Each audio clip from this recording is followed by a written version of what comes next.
Azken bideo honetan edozein triangeluaren ebazpeneko laugarren kasua aztertuko dugu.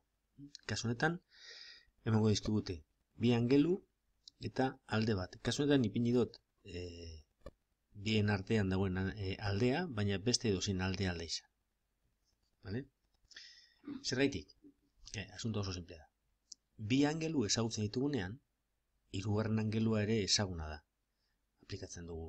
Hau, batura 180 dela, eta orduan baditugu hiru angeluak.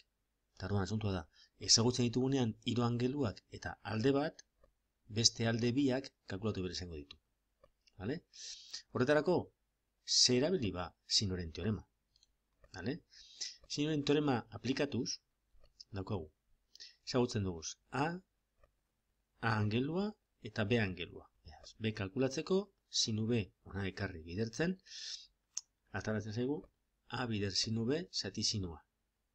Eta A sinua eta C sinu C gauza bera horreaz, gauza bera eginez, C aldu atara.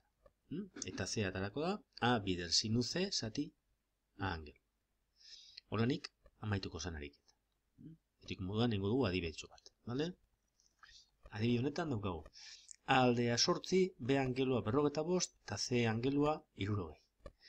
Esan dugunez, bi angelu ditugunean lehenengo gauza beti da kalkulatzea bestea, eta bestea kalkulatzeko, 180 ken B ken C.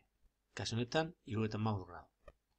Eta horren ja, jakinda A zenbatekoa dan, sinoren teoremaren formuletan kalkulatuko dugu bai B eta bai C. Vale? B, kasu honetan, izango da, 8 bider sinu 45 zati sinu 75, hau da, 5,86, eta C izango da, 8 bider sinu 60 zati sinu 75, hau da, 6,17. Hau da kasu simplena, eta honeaz ja amaitzen dira edozein triangeluaren ebazpeneko kasu guztiak.